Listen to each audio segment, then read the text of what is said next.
Keragaman suku, agama, bahasa, dan adat istiadat telah menjadi ciri khas Indonesia sejak dulu. Beragam unsur budaya ditampilkan mulai dari busana adat, seni, hingga makanan khas daerah sebagai upaya membentengi generasi muda dari pengaruh globalisasi yang kian menggerus terkuat dan cerdas.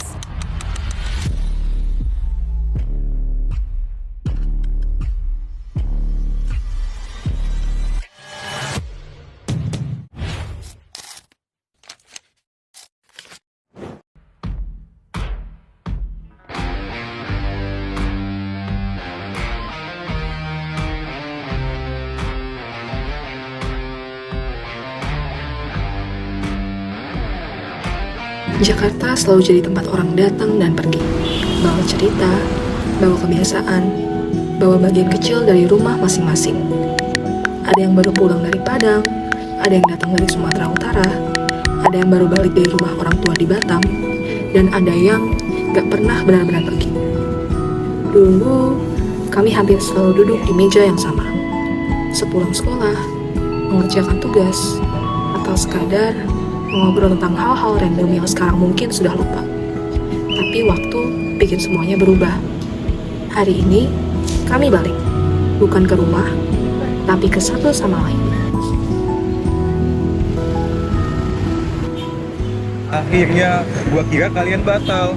Masih paling ribut aja lu. Loh, kalau gua diem, nanti suasananya jadi kaku. Kita pasti datang kan ada makanannya itu. Jujur, gue udah kelaparan banget nih. BTW kita mau makan apa hari ini? Padang kali ya. Padang, boleh, Padang, boleh.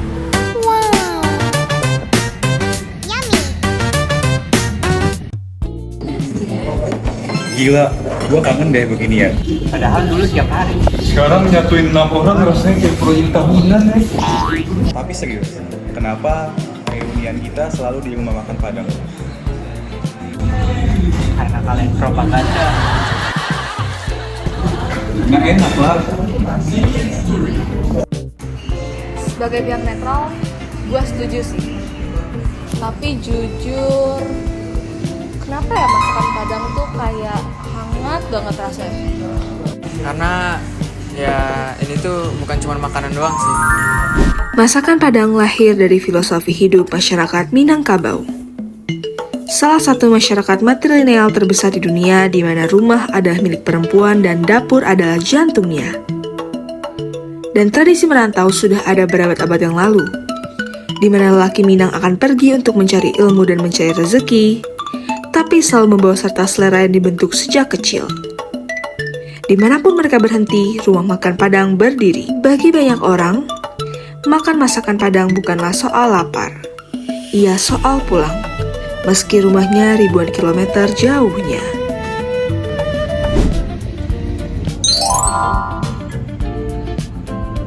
Bentar, itu apaan deh?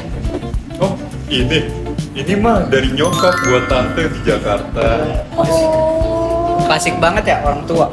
kain apa BTW? Oh, ini kain songket.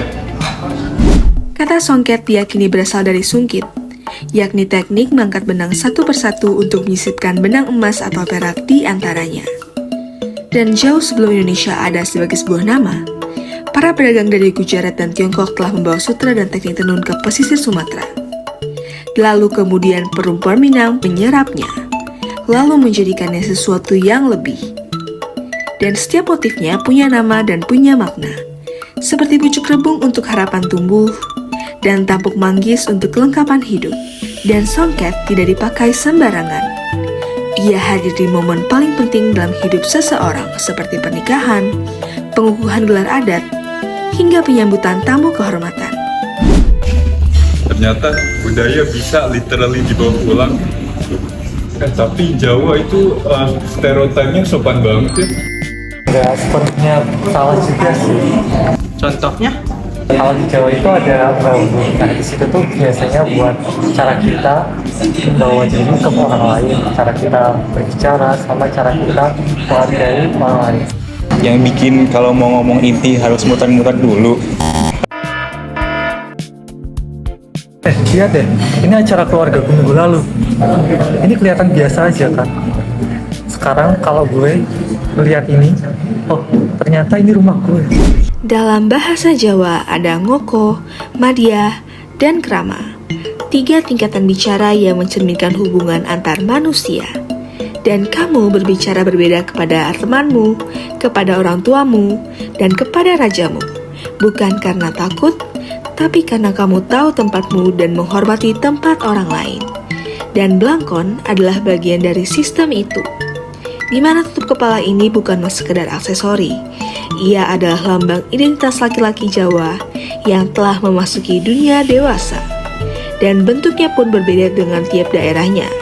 Seperti Yogyakarta berbeda dengan Solo, dan Solo berbeda dengan Banyumas. Dan dalam filosofi Jawa, kepala adalah tempat tertinggi, yakni tempat pikiran, kehormatan, hingga martabat. Dan menutupinya dengan baik bukanlah soal penampilan. Ini adalah soal cara kamu membawa dirimu di dunia. Kadang bagus sih ajarin respect, Tapi kadang juga bikin kita nahan diri nggak sih? Kayaknya setiap budaya punya sesuatu yang kalau dilihat orang luar biasa aja, tapi kita enggak. Ulas ya? Iya. Di tanah Batak ada sebuah ungkapan tua. Ijuk pangihot ni hodong, ulos pangihot ni holong.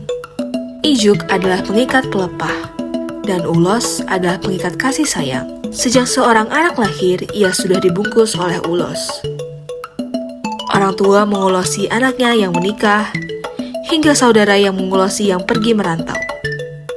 Dan setiap benang yang masuk ke dalamnya adalah doa yang tidak diucapkan dengan kata-kata.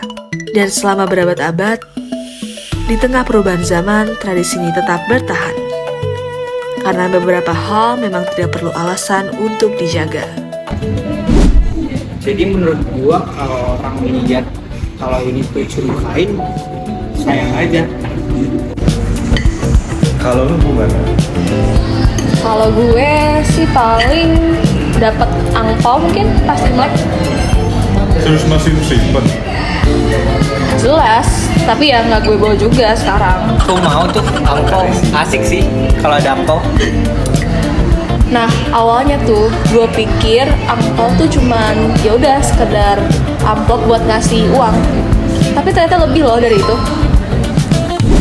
Angpau atau hongpao dalam bahasa Mandarin secara harfiah berarti amplop merah. Merah dalam budaya Tionghoa adalah warna kehidupan dan perlindungan. Dan tradisi ini sudah berlangsung lebih dari 2000 tahun. Dan jumlah uang di dalamnya juga bukan soal nominal. Ada angka yang membawa berkat, ada juga yang pantang.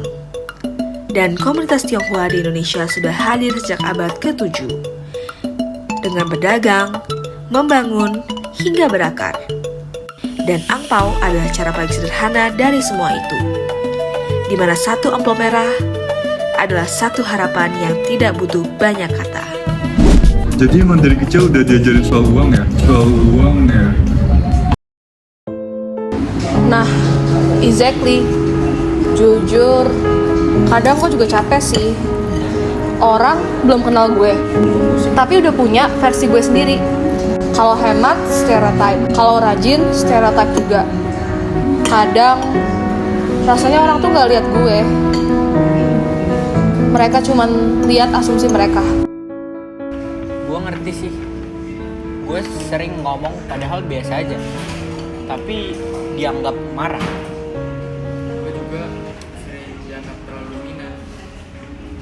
Gue sering dianggap bohong. kalau gue malah terlalu diam. Gue nggak sadar. Dan emang most people pada nggak sadar sih. Padahal kalau dipikir-pikir sebenarnya nilai kita tuh mirip-mirip loh. Keluarga, Respect. Ramahan. Dan rasa punya tempat. Cuma cara penyampaiannya aja yang berbeda. Kami datang dari rumah yang berbeda, dengan budaya yang berbeda. Tetapi dunia tidak meminta kita untuk menjadi sama. Hanya meminta kita untuk belajar memahami, belajar menoleransi. Mari jaga kelestarian budaya Indonesia dan junjung Bhinneka Tunggal Ika.